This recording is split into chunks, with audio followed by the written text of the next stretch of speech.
Early on in the documentary, George asks, how could these two idiots become so bloody massive? How? Yeah, it's a good question.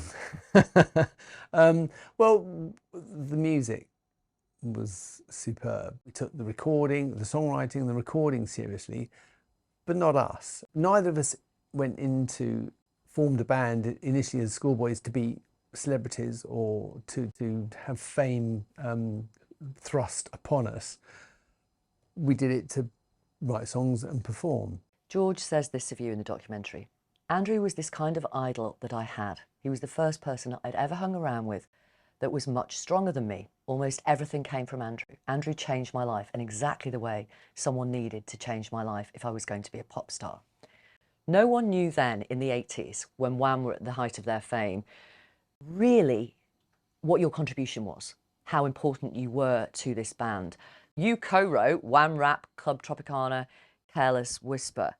What was it like to have your role then minimised by the critics and by outsiders? It irritated a wee bit at first, but my relationship with Yog was, very much one of equals.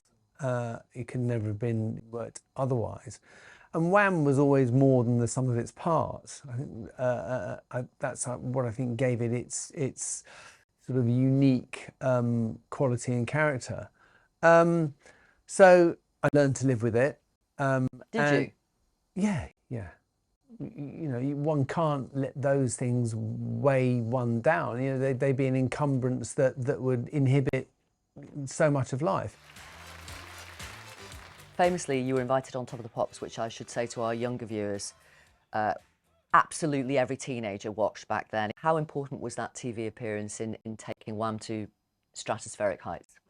It was really the moment, because it's a national audience and it revealed us to our public. And had we not had that, unlikely that we'd have had to release another track, to be honest. We see in the doc that after shooting the video for Club Tropicana in Ibiza, one morning George told you that he might be gay or bisexual. How would you describe that period? How did you react? Well, we were riding high. The Club Trop was our first location video, and it was the first kind of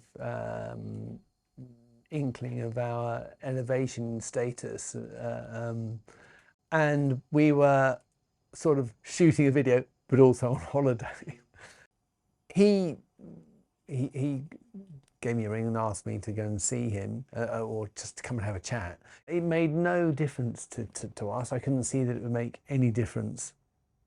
Actually, at the time, I didn't see that it made much difference to Wham. The difference we thought it would make would be to his dad, and that's why we counselled against him making it public. But as he says in the documentary, that came at a bit of a cost, that decision not to. He said, for many years my support system was Andrew. Did that ever feel like a responsibility, a big responsibility? No, it didn't, and I was unaware of that. Our friendship was such that the support was there by dint of that fact.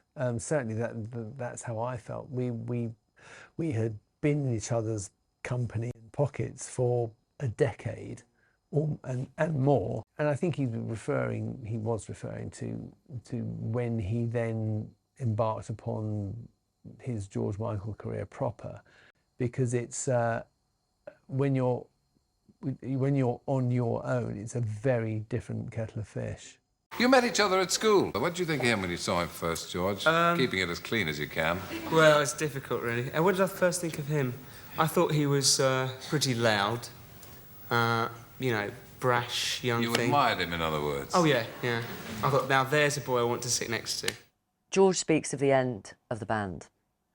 If I was looking for happiness, I should not be trying to catch up with Michael Jackson or Madonna. Does that suggest that the nature of his personality, you could call it his ego? That's a word used pejoratively. I don't mean it like that. But no, do you think that's George's... He did have an ego. Okay, fair enough. Yeah. But was that a cause of his unhappiness at points? It drove him, Right. and his ambition, it had consequences. What do you mean by that? Well, it drove him to compete, and drove him to position himself alongside those that he perceived as his peers and as at the very elite level.